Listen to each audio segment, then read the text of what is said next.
Thanks, Ken. Yeah, Um, you should be able so, to. um, in discussing different topics for for our meetings, I had been talking about doing gravestones and sort of the symbolism behind them. And I'm a very visual person. So, of course, this took me down a rabbit hole. And I've been having a really good time sort of putting this together and trying to put a chronology to the different types of symbolisms and how the symbolism changes over time. And I also tried to incorporate into this, sort of, maybe where things would have been a little bit off time wise between Europe and the United States. And for the most part, I'm speaking about the United States headstones, although towards the 1700s and 1800s, I do have a couple of examples of stones from Scotland and from Ireland and actually from Holland. But it's interesting. When we start talking about headstones and graveyards and things of that nature in the United States, at least at the beginning, a lot of those graveyards were on people's personal property, and over time they have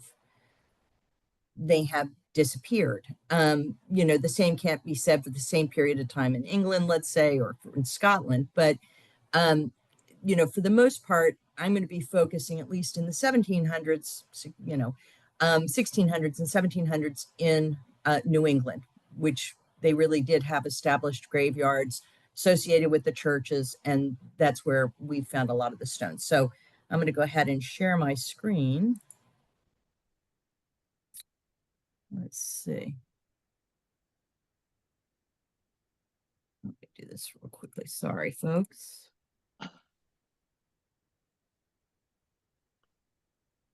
And because I've never fully mastered Zoom.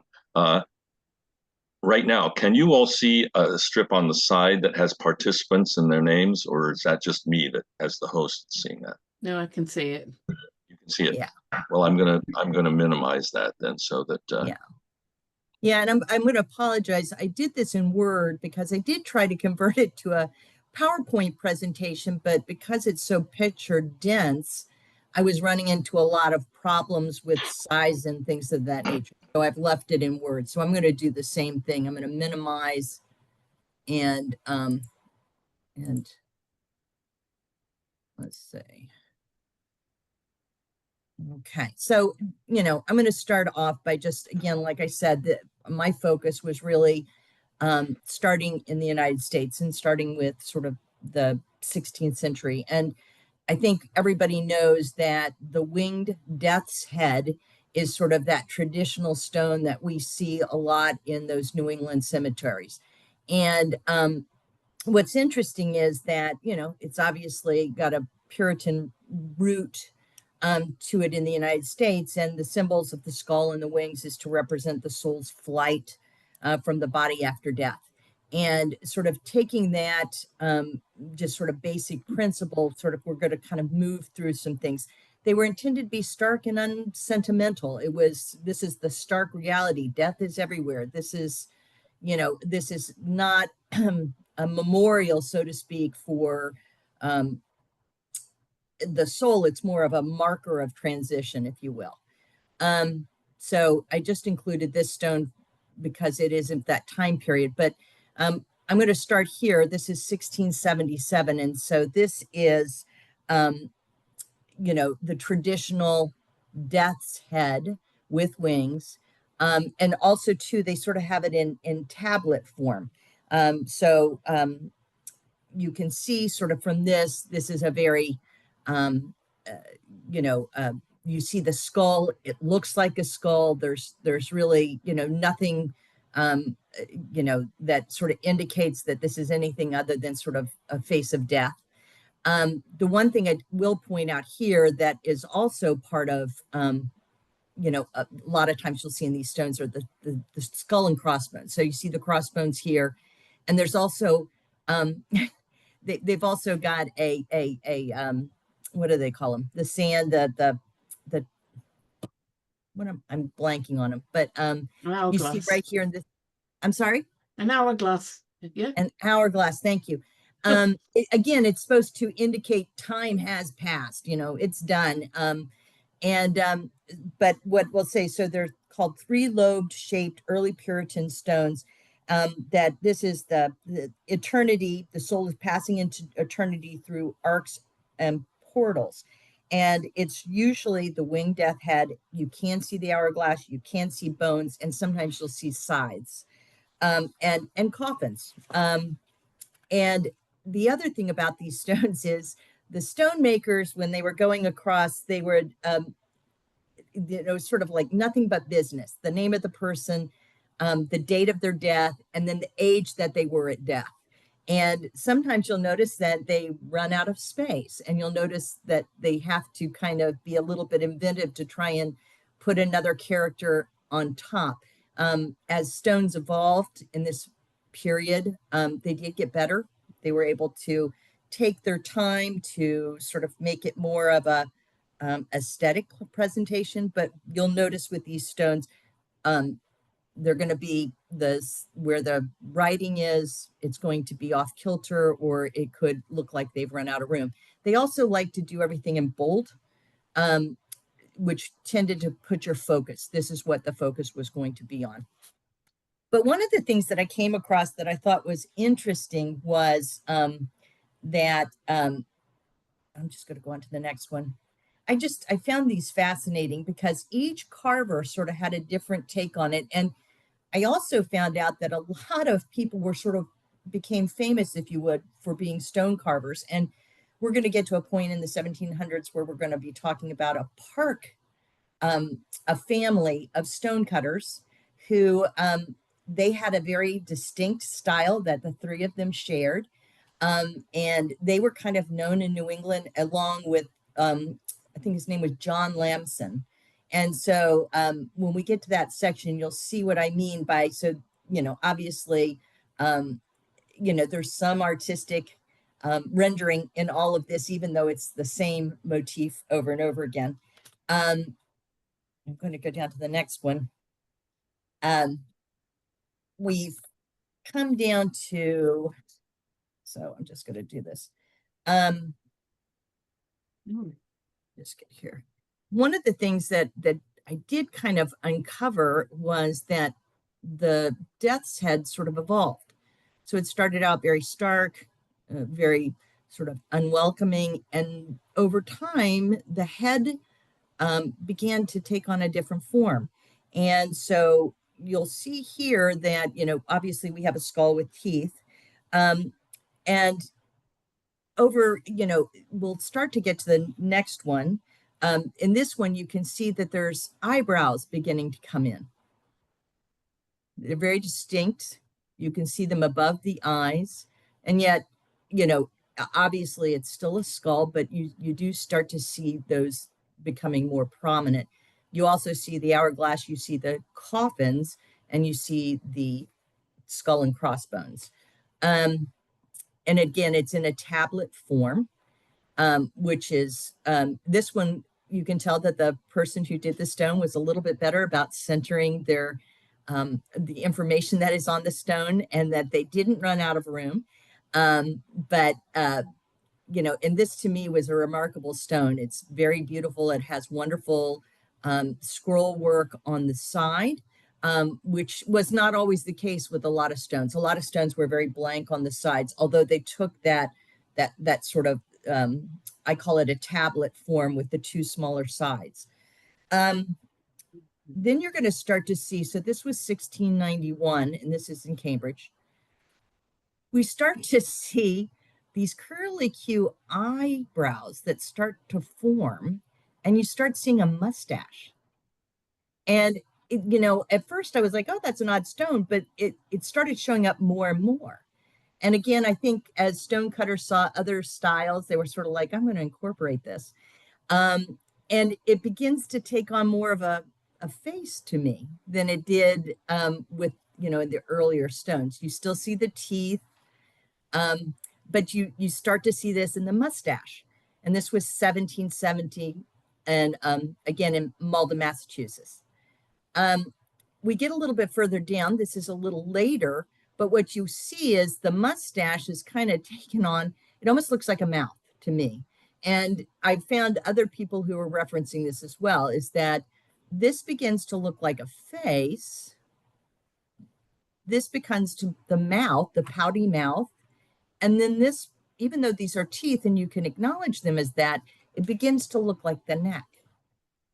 And then as we get further on, it really does. You see the nose, you see a mouth, you see more fluid wings.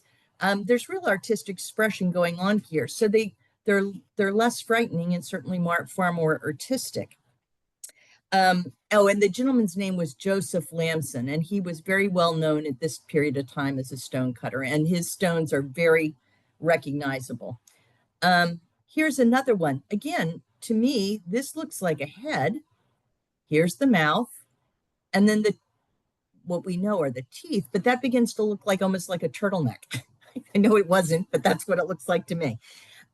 So sort of in a period of 50 years, as the community became more stable and, it began to mature as a group, I think there was less focus, and a lot of people have picked up on this in the research that I've done that sort of said, they're not so focused on sort of that fire and brimstone, very difficult life. And they're sort of, now becoming more comfortable and more established.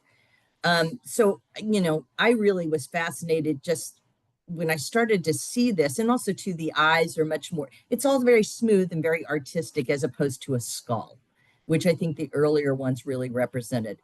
I'm going to go down here. Here's another one. Again, it looks like a happy, this looks to me like an angel as opposed to a death head. And it is, but you see the mouth, and this one isn't even pouty. This one looks like it's, I wouldn't say smiling, but the face is definitely, you recognize it as a face and not a skull. There's no sunken cheekbones, area. And the teeth really, to me, stop looking like teeth and become, it really does represent to me a neck or the beginning of the body. So, and then finally, we sort of get to this one.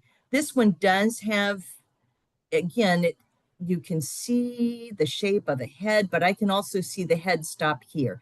There is the pout. I love the wings here because they look less like wings and more sort of like flourishes along the side. Again, the eyes are very artistically rendered as opposed to being mere eye sockets. So again, really sort of interesting evolution, if you will, with these sort of what are death's heads. And here's another one. Again, you see the pouty mouth. I really cannot, to me, I no longer see a skull. I see a head with a neck. But you also see the scroll work on the side. And again, that's just sort of the artistic rendering of the stone cutter. And again, the information is well spaced, which quite frankly was not the case in earlier gravestones. A lot, people were, one of the things I was looking at was also too, why don't we have a lot of stones from certain time periods? And what really became apparent was, most of the stone cutters in this time were using available resources. And a lot of the stone that they used was soft. It made it easier to carve. It was easier to source because it was locally sourced. But it also, over time, the images that were etched into those stones melted away. The stone was too porous. And so while we do see in these graveyards, stones, they're pretty much all but erased on the front, which is kind of a shame. But again, they used what they had and what was available and what was, quite frankly, at times easier to cut. And they ended up, sadly, a lot of them are no longer legible. There is one example I'm going to get to where it's such a significant stone that the local community decided to take away some really meaningful parts of the stone and replace them because if they had left it it would have disintegrated. And I'll point that out when we get there. So one of the stones that happened in the 1700s, which I thought was really interesting, and again, this is a real departure from what we saw before with the death's head. This is, and I'm sorry we can't see it in its entirety, and I will keep scrolling down. It's the Garden of Eden at the top of the stone. And I'd say that this is unusual in this time period and probably unusual for a lot of different reasons, but it is very intricate. It has certainly Adam, Eve. In a moment, I'll show you a close up, but there is the serpent with the apple, obviously the tree. You've got all sorts of just remarkable detail along the sides of the stone. And this is in Bristol, Rhode Island. Here is a better picture of, can you all see that? You can see that there's the serpent. There's an apple. And then obviously the tree of knowledge. And it just was really unusual. When I came across this, I just really haven't seen any other stones like that from that time period. So I wanted to point that out. Now we're going to get to the Parke's group. And when we get to the end of the presentation, I'll also share with you a lot of what the symbolism means. So, I may be kind of talking about them, but not giving you sort of an understanding of what people sort of believed those symbols to mean, but I will at the end. This is the gravestone of William Parke. And William Parke and his two sons were the stone carvers in Boston in the mid to late 1700s. And what I found remarkable about his stone, because they were known for their death heads, and they were known for some of their side sculpture on the sides of their stones. William Parke's stone is very different from what his family was known for. Again, he died in the later 1700s, so this was understandably a change. We were moving away from sort of such a primary use of the death head. But his stone, to me, shows remarkable restraint. There is an urn at the top, and obviously the two on the sides, but they were known also too for their side columns. They were very identifiable by the type of intricate carvings they did along their sides. And it's interesting too, as I was doing this research, that a lot of the stone carvers started their own stones. Obviously somebody had to put in their death date, but a lot of them chose their own designs. They would do a lot of their own work. I don't know who cut William Parke's stone. It could have been one of his sons, but they all had the same, they were all known for that same type of work that they did. And I'll show it to you in a minute. But to me, this is a beautiful, very, restrained stone, very dignified. And also too, they sort of took an artistic rendering with what I consider to be drapery, which really that would be very early for that to start showing up. Below, here are some of this, and thank you, Kim, for sending me this information, because I was able to find actually some websites that talk about the Parke stone cutters. But this was from something that Ken sent to me earlier today. And you can just see through this that these are the side pillars on their stones. So, they're very ornate. They seem to have a lot of movement in them. And you don't see that here.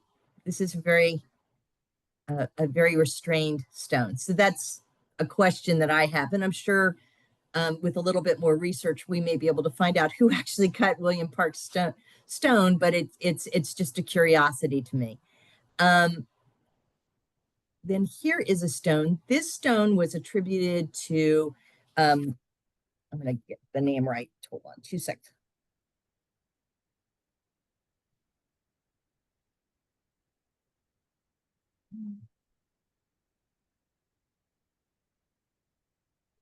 So this was attributed to one of his sons. I was just trying to find his name.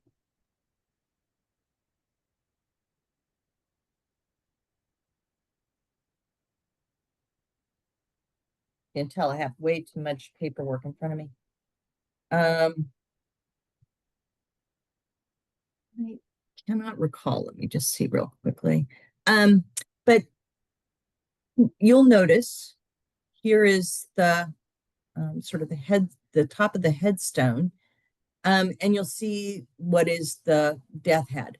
Um, Again, they were doing their stones in the 1700s, so it is a face, and it is not a skull, if you will. And the wings really do represent to me angel's wings. But on the website that I was visiting, they said this is a death head representation that all of the Parke's stonecutters were known for. I also think that this is representation of a cloud right here. So again, it's an angel ascending, probably with the soul. Um, and so it's very curious. And let me just see if I can, well, I'll get it for you later. But it really is an incredibly interesting. So the other son, so it was William, and he died in 1788, and then he had a son John, who died in 1794, and then Thomas, his son, who died in 1806. And this stone, the gravestone of Mary, um, was carved by Thomas Parke. So that would have been um, the youngest son and the one who died in 1806. And this is from 1790. Yeah, that's right. So more hopefully to come on the Parke's stone carvers from Boston in the future. We get to some other symbolism that kind of comes into this, and this is, the gravestones are becoming more ornate and decorative, and the sort of grim imagery of death is kind of being replaced by winged cherubs and souls rising.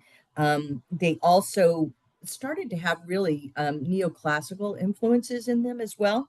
Hands and drapes, hourglasses, and images representing the decedent's occupation started to show up in stones. And um, I think that, so in this case, I wanted to show this is probably one of what I thought was one of the more interesting examples of drapery. So it shows sort of the shroud that's over here, and it almost looks like a locket to me. So this dates to 1781. And this stone is located in Plymouth, Massachusetts. And it was actually the stone of two Revolutionary War soldiers' brothers. And you can also see down here at the bottom two urns.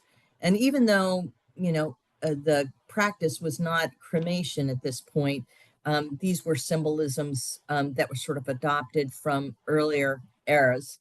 Um, and they start to really become more prevalent in the stones. So this is a very, very busy stone to me. This was one that was from 1776 from the Marblehead, Massachusetts. And this is for a woman's grave. And in this, I mean, we obviously see the hourglass, we see the bones, but we also see the flying cherubs. But you'll notice in a minute, here's the snake represented as sort of like Garden of Eden, original sin. And here is the fruit. Um, and the way that they incorporate also two bats. And I didn't realize this until I started doing research that bats are very can be very prevalent on gravestones. I personally hadn't seen any until I found this stone online.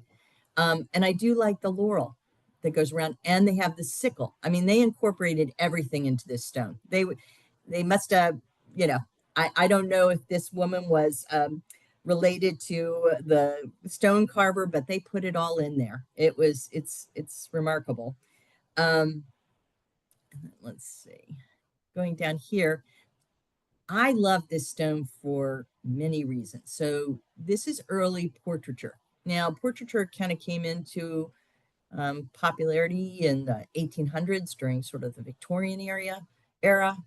But and it's hard to sort of focus, where do I look first? But this right here, and I wish I could blow it up for you, is actually, um, so they say, a portrait of the gentleman who's buried here, who was a minister. And he's got a minister's garb on, and he's holding a Bible. So I found this just really fascinating that in addition to all the other sort of iconography that's going on here, you have these portraits that are sort of, pillars on both sides. And again, I haven't seen anything um, approaching this. Yes, there have been renderings of cherubs and renderings of imps and other things on stones, but this was, it's supposed to be a representation of the gentleman who's buried there. So I thought that was incredibly interesting. Jonathan Pierpoint, this is Wakefield, Massachusetts. And I'm afraid you can't see it very well here, but what I liked about this stone was instead of just sort of being a portrait of, the devil, the death's head, they've got kind of a tableau going here at the very, very top of the stone. You see an urn, you see looks like a tree of life that is sprouting out here. You have a death head here, or skull. You have a full skeleton here, hourglass, and then you have the scythe. And then you have these beautiful sort of intricate work that runs down the sides of the stone that doesn't really have any, again, it's just simply decoration at that point along the sides of the stone.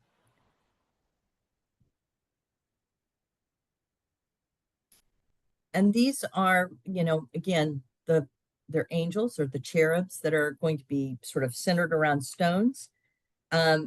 It's the sort of a friendlier version of the death head. It's the, flight to heaven, but and this looks to be sort of a female form with hair, but you see a collar. And to me, and maybe I've just been looking at these things for too long, it also feels just like it's an evolution of the death head, because those kind of remind me of the teeth that used to be in the skull, but are obviously no longer, part of the face structure. But it's, to me, that's a very sweet stone, very, you know, a very well placed. And again, it doesn't have its side panels to it. And then one of the other things is they started to incorporate hands. And in this case, you see a hand with the idea that they're rising the person up to heaven, but it's also an indication of the work that they did. And this was probably a tailor. There's scissors. There's, some form of, it looks like an iron to me, and I'm not sure if that is or is not the case. But again, this was probably, and sadly, the inscription on the stone has worn away. But it's just a very, it's very different from the death heads that were earlier.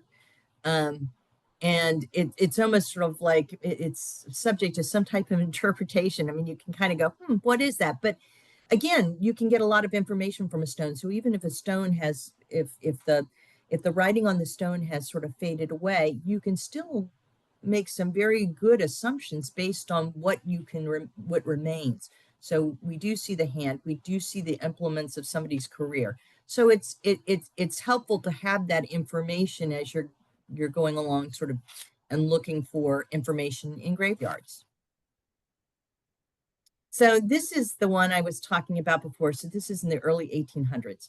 And hands usually are represented, it's sort of in relief on one gravestone. Usually it could be a husband reaching to a wife, it could be God reaching to the soul.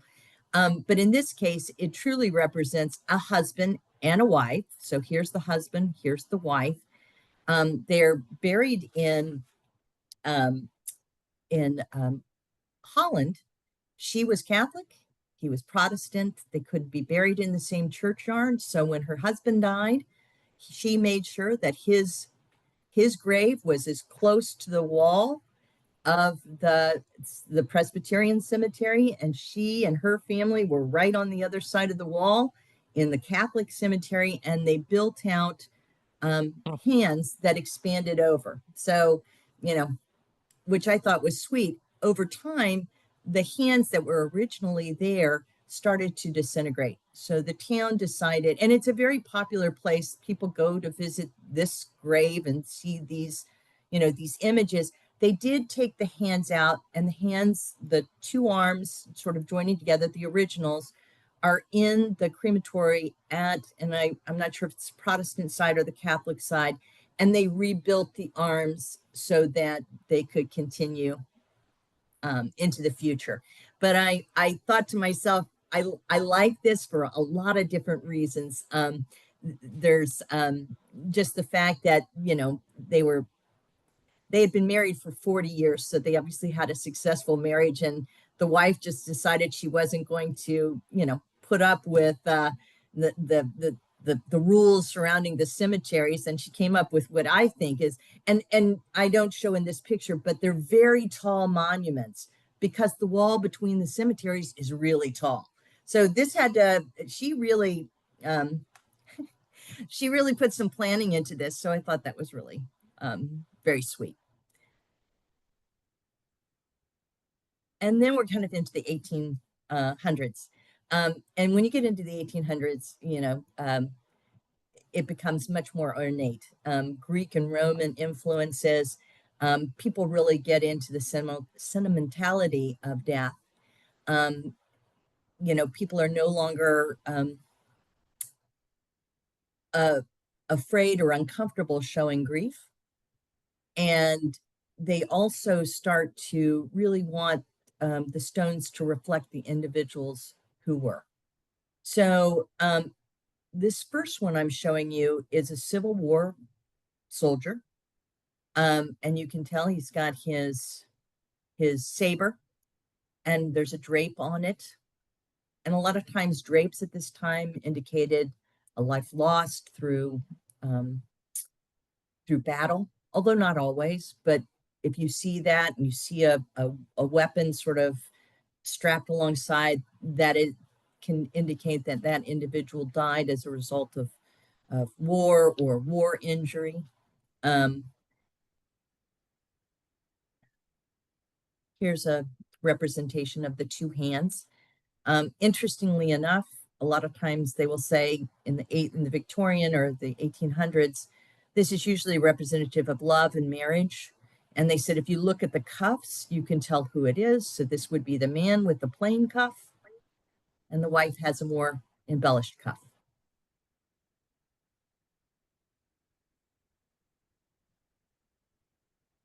This is a Scottish flat stone, but you'll notice here there's a rifle, there's dogs, which was indicative of the career. So, and we can't really make out what's at the top of the stone, but the bottom of the stone is definitely dedicated to identifying what this person was known for in his life. Here's another one, which indicates, a career. You see the boat, and you also see all sorts of iconography on the side, which obviously there's a skull, but there's all these other faces. There are several people buried here under this stone, but you see Captain John, and I can't make out his last name, Gray. It looks like, yeah, Captain John Gray. Then you have Thomas, Michael, and John Swain, who are also buried there. And I just think it's a really, I mean, that's a beautiful stone for a lot of different reasons, but it also gives a whole lot of information, not only about the individual whose stone it is, but the others that followed and were also buried. And it looks like Elizabeth Wilkie is also buried there. And that is a Scottish stone. Another thing, and I think most of us are very familiar with this if we've gone to visit a contemporary graveyard or really any that have been around for a while, they started doing headstones and footstones and actually making them look like beds. So I picked this example because this also has the side panels. Normally you see the top of the headstone and you see a footstone. Sometimes the footstone will have the initials of the deceased. But in this case, they went and they enclosed the grave completely. Here's one. Again, I chose this because flowers certainly do take on a greater meaning in the 1800s as far as gravestones are concerned, but I thought this was an incredibly modern stone for somebody who died in 1826. I mean, I personally would be happy if somebody gave me this gravestone with the side, it looks like ribbon, but a very contemporary reed on ribbon, and I love the flower with the roots. So it just, to me, again, and a fully bloomed flower represented a life, you know, um, in prime. Drooping tends to mean, it can mean obviously death, but it also point to um, can point to an older person who has died. But as we can tell, this person died at 24, so at the full bloom of life. So I thought that was a very interesting stone. Um, we couldn't be talking about gravestones if we didn't talk about willows, and I love willows. And I came across a couple of different examples that I think are just beautiful. This one is really, top of the headstone, wonderful rendering of a willow tree with an urn. And again, this person died at 24. So that's, again, a willow tree is known for, mourning. That's its meaning. Here's another one that looks to be on an obelisk of some form. But this is my favorite. And the entire stone the time and attention was put into place to put this willow tree to carve it. This was from a European cemetery.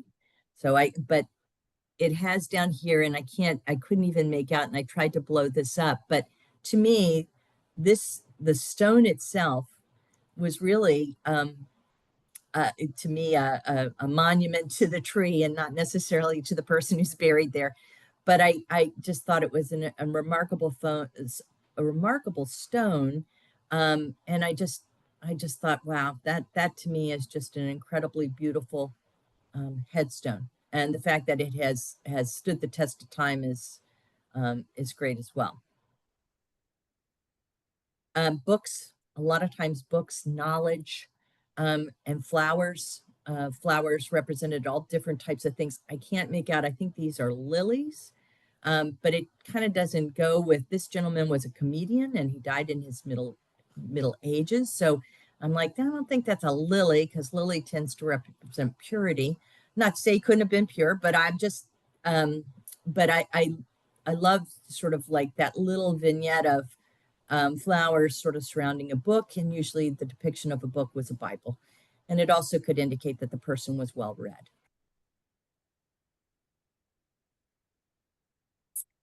I thought this was beautiful.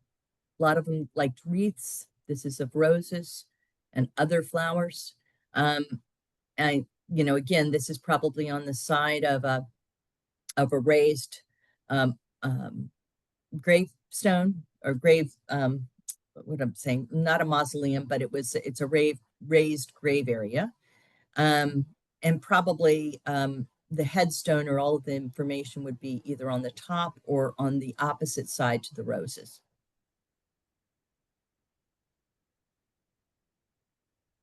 Broken columns. They tended to indicate a life cut short. And typically columns were used for men, not so much for women. There's other icons that they used or symbols that they used for women, but this was usually indicative of a man dying prime of life or cut too short. A lot of times columns will will be intact, and that tends to mean that that life was a complete life. Um, and we obviously know about the obelisks, and they tend to be in a lot of different cemeteries, not only here, but elsewhere. And again, religious iconography has taken the place of a lot of other types of things that become more sophisticated. You obviously, at this point in time, are finding that people are training and becoming, uh, apprenticing as stone carvers, and it's becoming much more, refined. And you can't really tell, but in the middle here is sort of a I want to say ivy, but this looks to me to be some type of enlarged acorn, which was also a symbol that was used during that time. I thought this was beautiful because it not only had the scroll, it had the ivy. And ivy on a gravestone, it symbolizes immortality. Um, and scrolls were sort of symbols of life and time unfolding. And we can't tell from here, but if the scroll is rolled up on both ends, it marks the beginning and ending of a life. And then obviously on top, these are doves.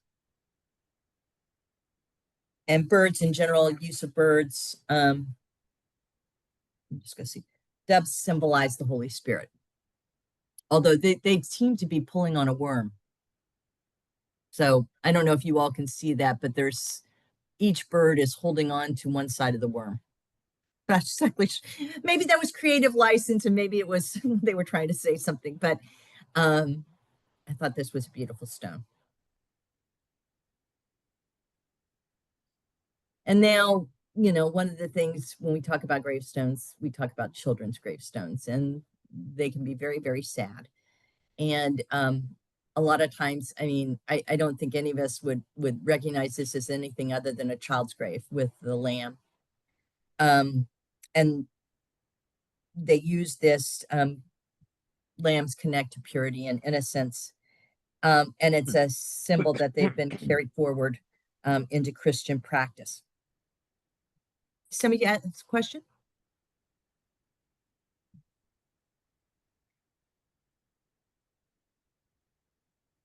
Here's an interesting stone. This is there's the angel, but you'll notice in the angel's hand, there's a child. And this is to symbolize that the child is ascending into heaven.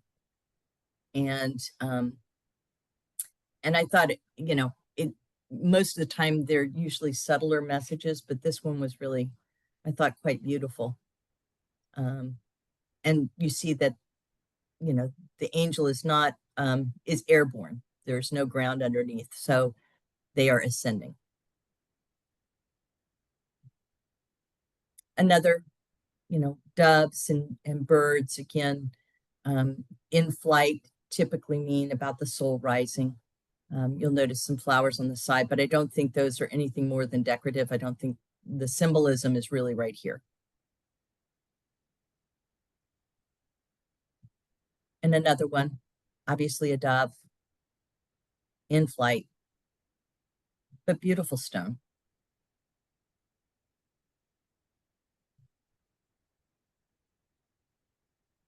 And this is a wilting flower, which means sort of a life cut short, life not.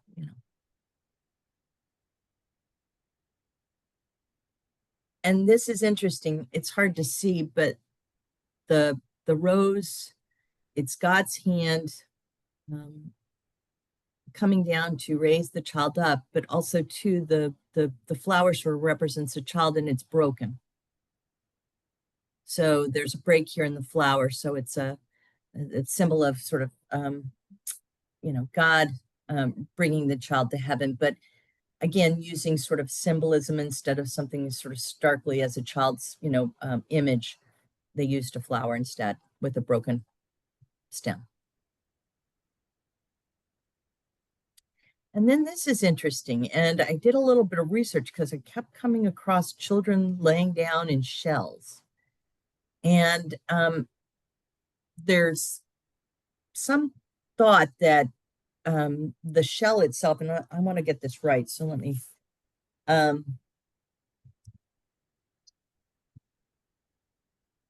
sorry. Um, there was a children's book in the 1800s that involved a shell. And so some people thought that that might have been how this came to be. Other people have thought that the clam shell looks like an old Victorian pram, that they really did have sort of almost like a clam shell over a pram where the children would be sleeping. And then there was also some indication that there was a religious basis to the shell, but I can't find anybody to agree on this. But again, it's almost sort of like a romanticized version of the child in eternal slumber. And in this case, in most of the cases I've shown you, these children lived very short periods of time. But a lot of times people have said, the amount of time and effort put into these stones reflected, obviously the parents' great love for the child and their grief, something that we didn't see 100 years before. They might have had a stone, but they certainly wouldn't have put this type of um, um, grief or love on display. And that's it. And then, so I'm just, I talked a lot about the different icons and sort of sharing with you sort of what they mean. So during the 1800s, Greek and Roman culture really had a huge influence on burial practices. They like to use the symbolisms of the urns and columns, and they had different types of veils that they would have over top of them. Columns, obviously, as I said, tended to represent, it was a nod to the Greeks, but it was also representative of a man. A full column would be a life well lived. A column cut short or on its side, broken, would indicate a life cut short. Clasped hands that we saw, again, it usually indicated, especially in the 1800s, a married relationship. It could also be the hand of God that's coming to bring the soul to heaven. It can also indicate a last farewell between family members. Hands pointing up.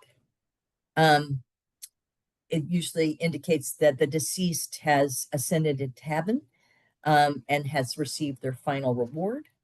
And then if a finger is pointing down, it does not mean that they went down. It simply means that that the deceased is pointing down from above. So more to sort of acknowledge that they have ascended. Portraits, we saw one example from a very earlier period of times, but really in the 1800s, gravestones really started to have portraits on them depicting the likeness of the deceased. And especially when the deceased was young, a lot of families like to memorialize it, and that's certainly before photography came into practice.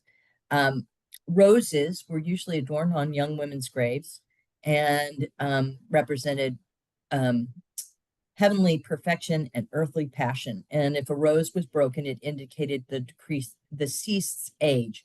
A broken bud meant the girl was under 12 when she died. A partial bloom represents death during teen years. A full bloom represents someone in the prime of their life. Joined or intertwined rosebuds depicts a bond between a mother and a child. And if you see these, it may mean the mother died in childbirth.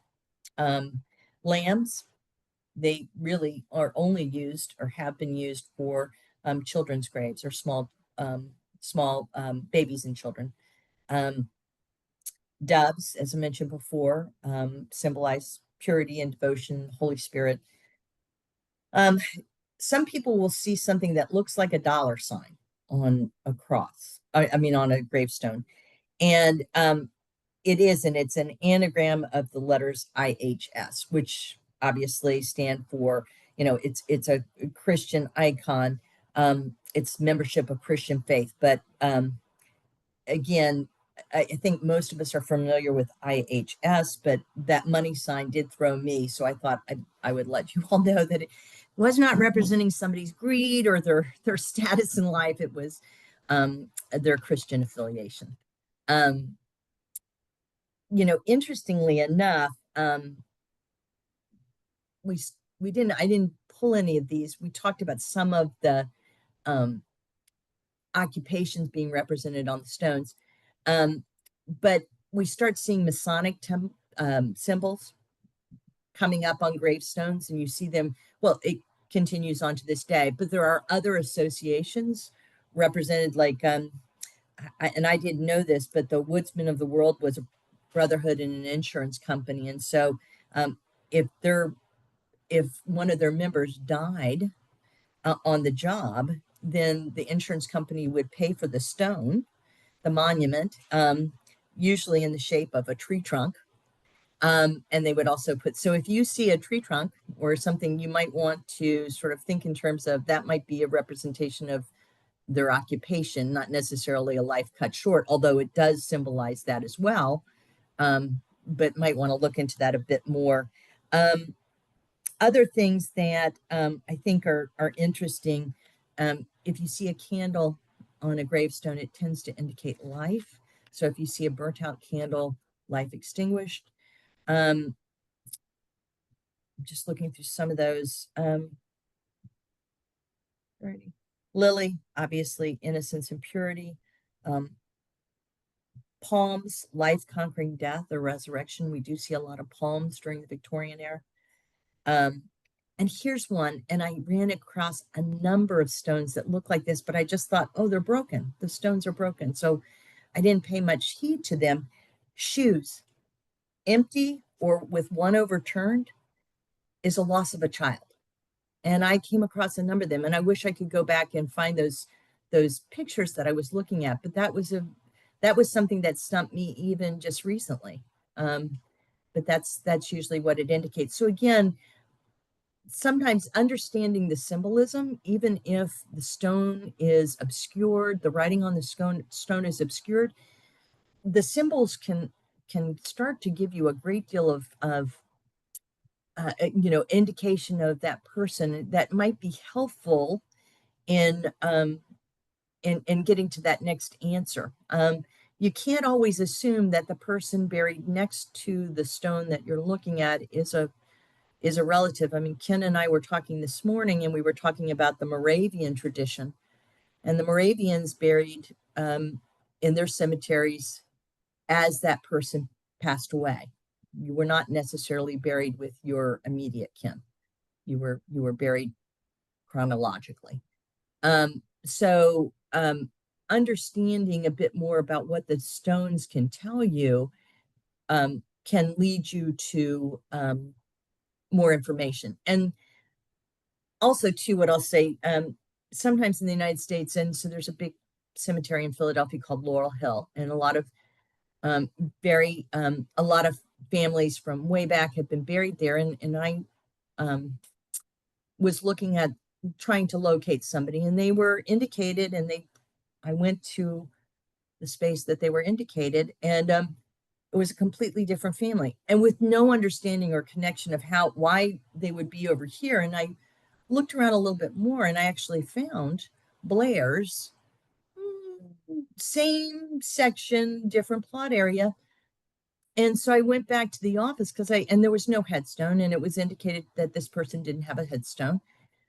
So I went back into the office and I said, I'd like to see the grave records.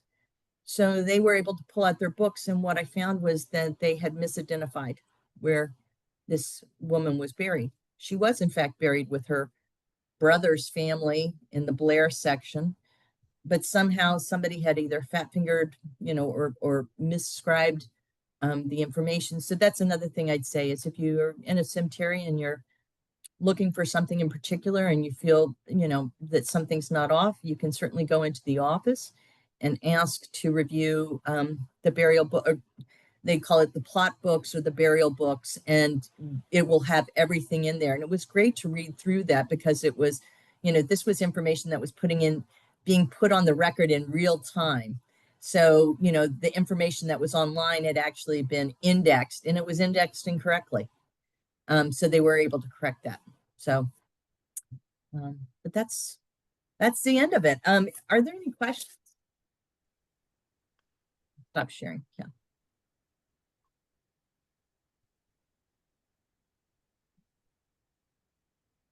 Yeah, we're back. Yeah.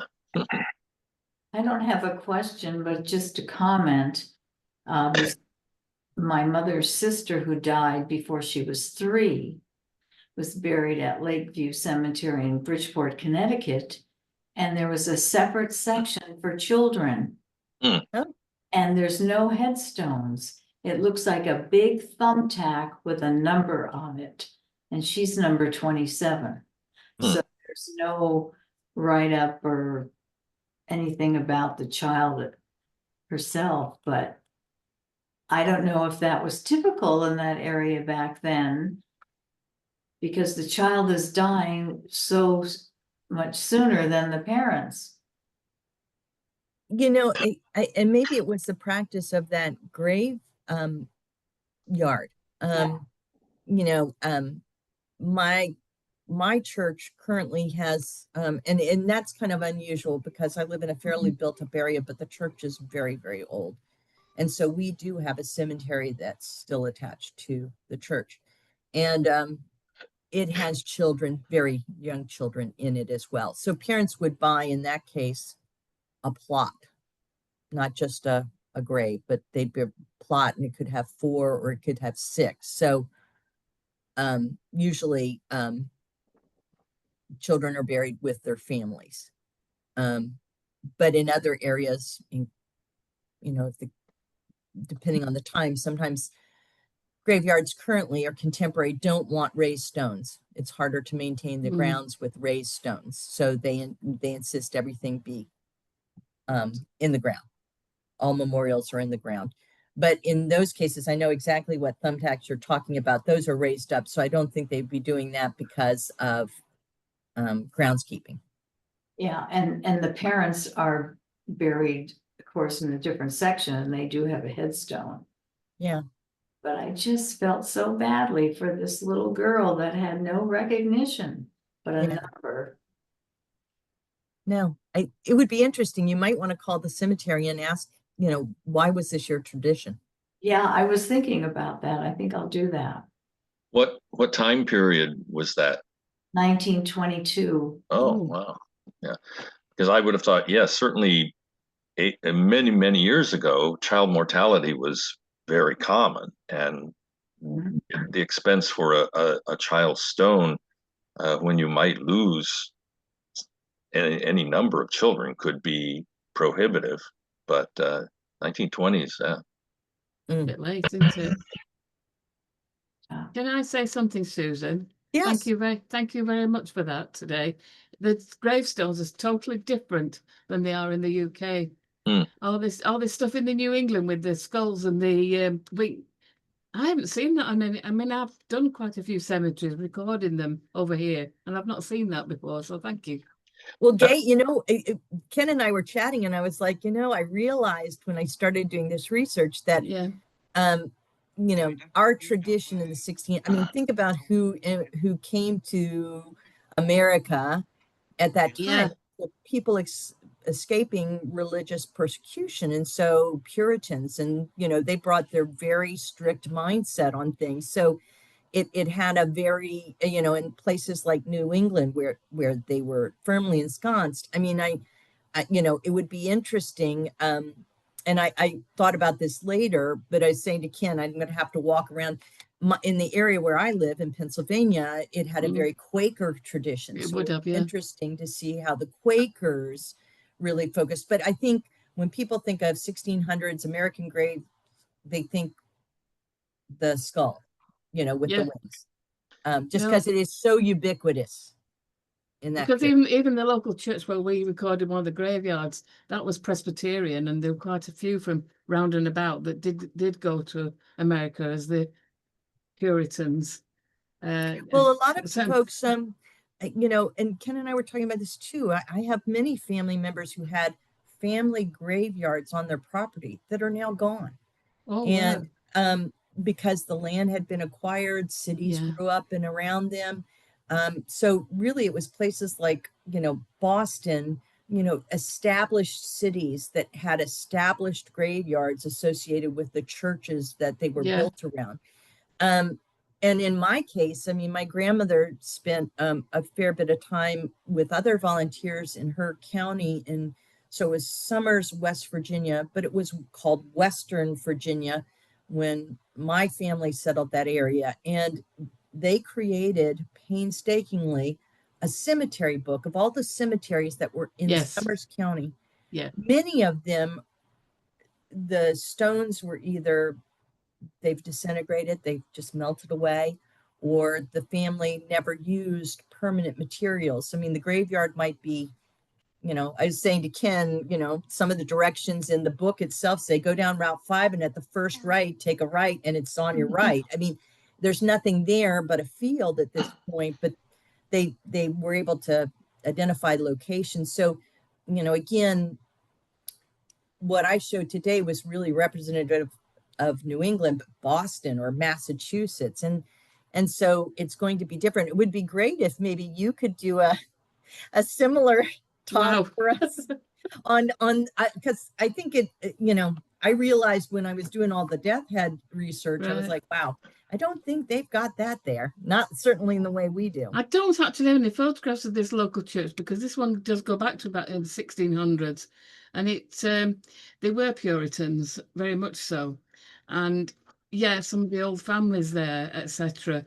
But the, I can't remember any that looked really gruesome. Do you know what I mean? Yeah. And most of them, the old ones, were flat ones anyway. They weren't. It wasn't until Victorian times that they became standing stones kind of thing and monuments, but they were just flat stones on the ground. Yeah. And the local church near to me, they removed all the gravestones and landscaped it and just kept a few. And they were Hmm. just sending the stones for hardcore somewhere. They were just going to break them up. Yeah. We were having a patio built at the time, and they did offer us the stone, but somehow or other, I felt so superstitious that having a gravestone in my garden, it didn't as Yeah. part of the patio. It felt a bit freaky, so I didn't. So it was destroyed, sadly. Yeah. It's It would be interesting. It would be interesting to go on, find a grave, for instance, Yes. and just look at what sort of photos there are in different countries and different eras within that country to give us a Yeah. better idea of how they compare and contrast. Well, quite a lot of them from around our area are on Find a Grave, but our local church isn't. But the sexton's records are absolutely wonderful. Yeah. Yeah. It reads like a Samuel Pepys diary virtually, you know. But there we go. No pictures Well, at the moment. that so another thing too, just to mention, so I was saying to Ken too, I had ancestors who had property outside of Washington, D.C. that was eventually taken over by the government during the Civil War. And many, many generations of my family were buried there on the property. And eventually the property became the DC Reformatory School, and then it became something else. But along the way, they removed all the gravestones, but there was indication that they were moved to Congressional Cemetery, which is in Washington, D.C. I was saying to Ken, they're not on the website, but that's sort of among the many things I have on my to-do list is to call them and say, was informed that Congressional now houses these stones, not the graves, but the stones. Yeah. Because I'd love to see them, because I'd love to get the information off of them. I'd love to just have the visual of them. So that's another thing, people can do. If your ancestor was buried in a certain place, sometimes going to the county records, because, anytime there's a known burial ground, a lot of the townships or the government, local governments, they have some record of its removal. So that would be a first step of were the graves relocated? Were the stones simply relocated? It's sometimes that you can get information that way too. It looks like Ted's trying to jump in here. Oh, Yeah. Okay. Had his hand up. This brought back to mind several items, and I'm a person who loves to drive through cemeteries and look at things. And, one of my favorite cemeteries is Graceland down in Chicago, Illinois. It's a wonderful cemetery with all kinds of wonderful monuments in that.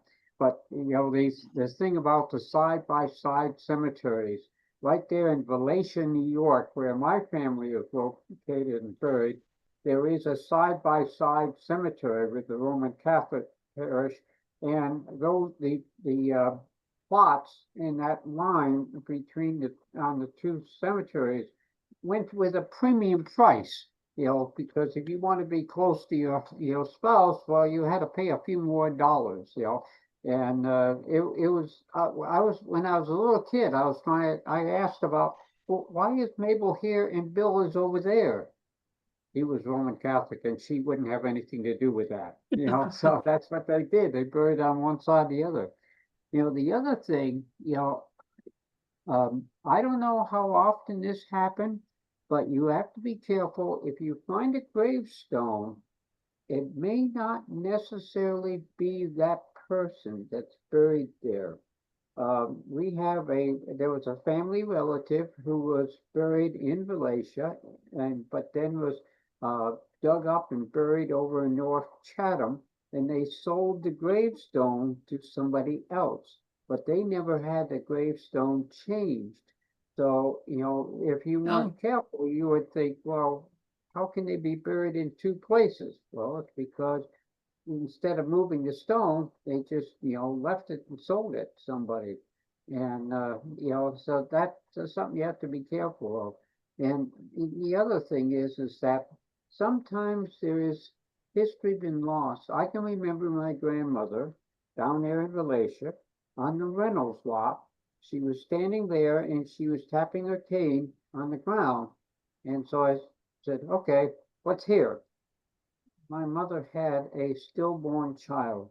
It is buried here, and I don't know how many people, if any, know that other than me. I don't know if there's any record in the cemetery books, because that's one of those cemeteries that doesn't have a fixed office. It's a village cemetery, and so I don't know what they know about that.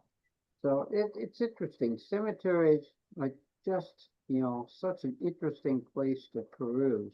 There is a Jewish tradition when Judaism finds items that are religious items that are no longer suitable for use in a Jewish cemetery, you will find a plot that is intended for the burial of religious items that they can no longer use because of wear and tear or damage. And that was something I had never realized. And that I find an interesting tradition.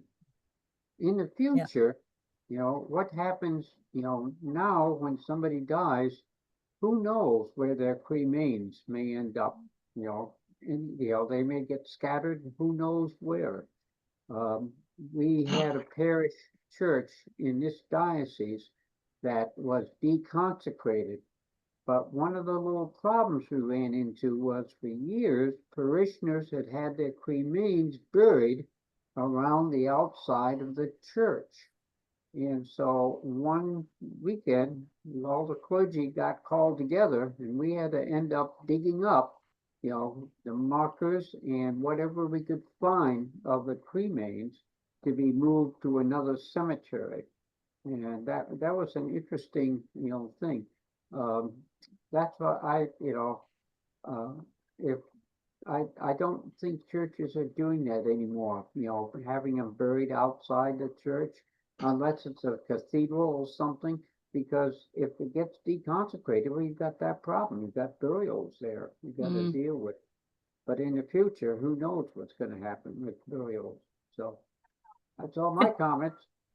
So just to reiterate, so people do sometimes have their remains or their family members' remains transferred to another cemetery.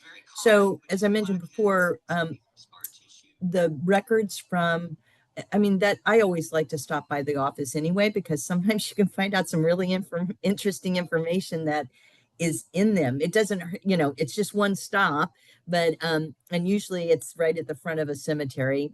I'm thinking about Laurel Hill the last time I actually went in, but I've also had conversations with various, various, cemeteries, and they've been happily,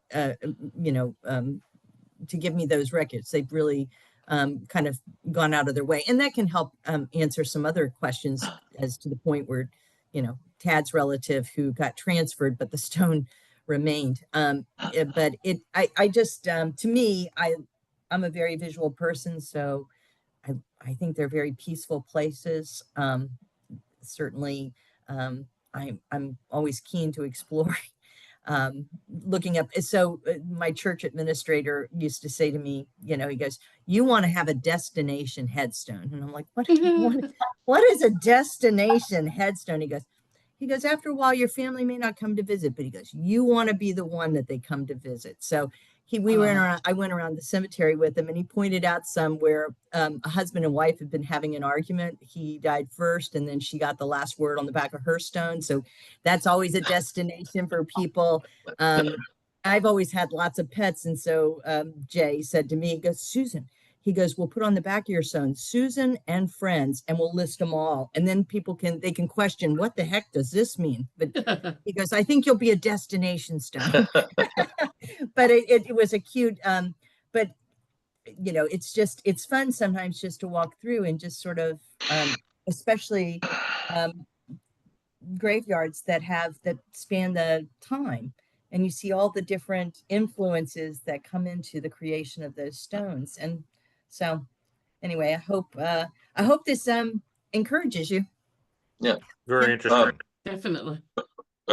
One, and I don't know how widespread it is in the United States, but certainly in the American South, if you're coming across stones that are illegible or very hard to read now, during the Depression, the WPA, the Works Progress Administration, actually sent people out to record headstones, and we have cemetery books down there that sometimes will mention, grave is no longer there, but WPA listed it, blah, blah, blah, and the stone may have been readable at that time. So that's an option. And then, of course, there were cemeteries moved down there because of the TVA, Tennessee Valley Authority. They were creating dams and flooding areas. There's one cemetery that I had it was the twin sister of my great-grandfather, had to be moved. They moved the entire cemetery and relocated them because it's now underwater where it was originally. So there may be some other sources, because the WPA, I'm sure, operated all over the country, but there might be records that could help you, if you can't read a stone anymore, because that's, what's that, 70, 80 years ago or more, and that enough to make a difference. So sometimes those epitaphs, there was a woman buried out at the Nashotah House Seminary. She was a benefactress of the house, and on her tombstone is the message, "Demur at last." And I've always wondered what the heck that would imply, demur at last. It's just, I've always found that interesting. So that's, it's fun to read those things and, try to figure out, what brought this about. So. Well, there's another historic cemetery in Bridgeport, Connecticut called the Parke Cemetery. And Bridgeport area was kind of known as the Park City. They had a lot of parks outside for people to enjoy. But the manager, and I don't know how other cemeteries are run, but the manager of this cemetery decided that she would just dig up the old graves to allow new people to be buried. Oh. And so there was a big investigation in 2019, and they found headstones and bones piled at the end of the gravesite. And so my great-great-grandmother's buried there. So anyway, they arrested the lady. She reminded me of the lady from the movie The Goonies, if you've ever seen that. And she was charged with first-degree larceny and interference with the cemetery. So they did a big investigation, then they relieved her of her duties. She was going to go to trial in 2021, but she died before the trial could take place. But and the reason they got into this is because people visit their grave sites, of course, their relatives, and this one lady kept seeing these weird things going on in the cemetery. So she was suing the manager. And then the police got involved, and they started to clean it up, because the manager also confiscated hundreds of thousands of dollars for her own purpose.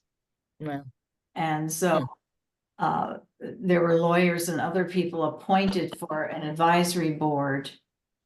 So, and I had been there before, because the office was an old house that was so dilapidated and papers everywhere, just a fire waiting to happen. And so apparently somebody got in there and was living somewhere in that house, so they had to evict those people. But they started to clean it up. So I was there last year to check it out. And the office, they've done a great job, and they're going to try to get things digitized, because when I was there years ago looking for great grandma, they told me, oh no, we're not putting anything on a computer. This is an old cemetery, historic. It's going to stay all on paper. Yeah. So anyway, I wrote the lawyer in charge to check to see before that my great grandma's grave, which is not even marked because it's in the common grounds, which is the poor section, which is another story. I don't know how that worked, but he told me what areas had been disturbed and all, so it wasn't her area at all. And then like I said, I went back last year when I was at my reunion and checked it out, and it's just dirt roads, nothing's paved. Yeah.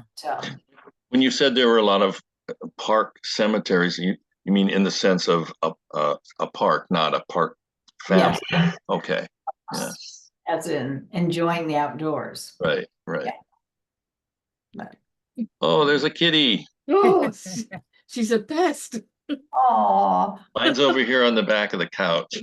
Yeah, and do you have anything? We're much more. Oh, right.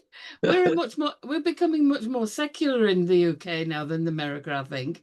Now, do you have this? We have this thing where instead of having a grave or in a cemetery, you can sort of have a tree of life, and you have a tree planted, and you can have a little plaque at the bottom of it. Is there anything similar you're doing over there? I've seen it advertised, but I don't know how widespread it is. It's quite widespread round our way now. We did, because my husband was mad on trees and mad on this local place, so we did have one made for him there. But his tree is now, wow, huge, and they look after it for a good number of years. They don't let the tree die, which is quite good. Oh God. A lot of I think in the United States we still have an incredible amount of room. Yeah.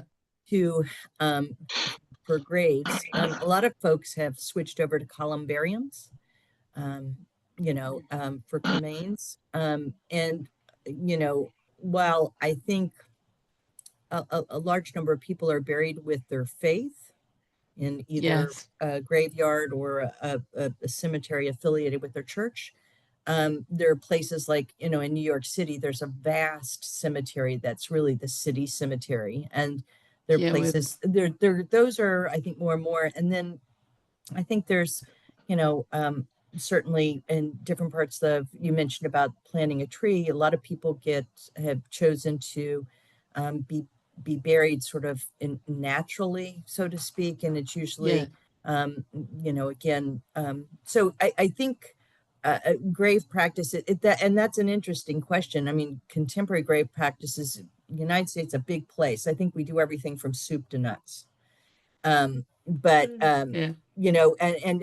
was either Croatia, but one place we visited, we were visiting through a cemetery, and you only have your cemetery for a period of time, and then the church collects all the stones, and they keep the stones, but the ground is reused. It's that way in Germany too, I believe. Yes, And Salzburg, maybe it was Salzburg. I can't recall where it was, but we were fascinated by the idea that it was your grave was term limited. Mm. But they kept all the stones, and most of them were sort of lining. We found that very, just very fascinating. Beautiful, beautiful cemeteries, but they were reused.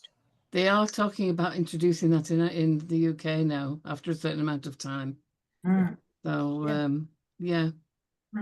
We got plenty of land here. We're not going to run. We haven't. I think there was a quote, I think I've used it before.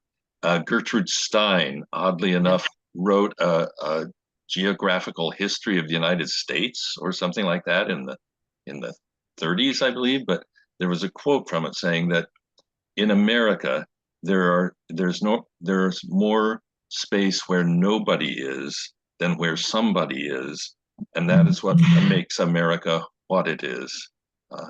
Yeah, I mean, for somebody from outside doesn't realize that they look at a state and something like Montana. Nobody lives in Montana virtually, do they? Well, just drive east to west in Pennsylvania. Yeah. It takes forever. Yeah. I mean, when we talk about a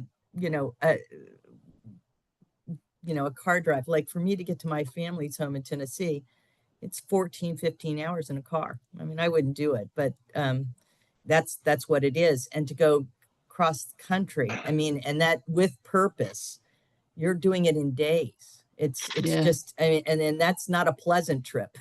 That's so I think it's the size of things is just can be very it's unimaginable, isn't it? Yeah. Thank you anyway. That's interesting. Well, thank you, Susan. Yeah. Thanks. You're welcome. Now, we're trying to keep everybody off balance and confused, but and next month it will be on a Sunday, and it will be 2 hours earlier so that people like Gay who are joining us, it's not the middle of the night for them. Yes. But then that also is a problem for those of you who are on the West Coast and in Canada and the US, because it makes it very, very early on a Sunday morning. But we record. Yes. So for folks that, yeah. Speaking of which, I guess I could turn the recording off, but yeah, this is fun. I mean, people hear us back and forth and all of that sort of thing. So look for a topic next year or next month. And if anybody has suggestions, we're always wide open for them. So absolutely. Okay. Thank you. Anybody else got any new business, any old business, any monkey business? Well, I did have a high school buddy drive across country from Connecticut to Washington State. Wow. Every summer he goes on a trip every June, so that he wanted to visit every state in our country. And when he got done with this trip, he's seen 49. Next year he's going to Alaska. Right. And Has he been to Hawaii? yes. But he didn't drive. I don't know. No. But yeah, he was a teacher and he visited sections of the US and all by himself. Wow. Yeah. Well, good for him. He's a better man than I am, Gunga Din. I couldn't do that anymore. Okay, well, thank you, Tad. If you've got some time, once everybody logs off, we've got some other stuff to talk about. But thank you all for joining us, and hopefully we'll see you next month. Okay, thank you. Thanks, everybody. Take care so much. Bye. Bye. Let's see, I do need to stop the recording then, yeah. Before I go, I'll just tell you that in 1973, I hitchhiked from Denver to Montreal. Well, that was a time when possibly it wasn't quite as dangerous as I wouldn't try that today. Would you? No, I wasn't sure I wanted to try it then, but it took, we allowed 12 days and it took us about 8. Yeah. And we got a ride in Ohio with a truck that was, yeah. We've got a ride in Ohio with somebody that dropped us off at our doorstep in Brooklyn. So And of course, these days, I don't know how much luck you would have with somebody actually picking you up. Yeah, yeah, well, that's I'm older now. well, yeah, you wouldn't be very threatening looking, I wouldn't think. But there's a little anecdote about a guy who picked up a hitchhiker, and the guy sitting in there going, he says, "Well, that's very nice, but because you're very trusting. I mean, I could be a serial killer." And the guy driving said, "Oh, yeah, but what are the odds of two of us being in the same car?" So, well, good to see you. Anyway, lovely to see you both. Take care. Yep. Bye.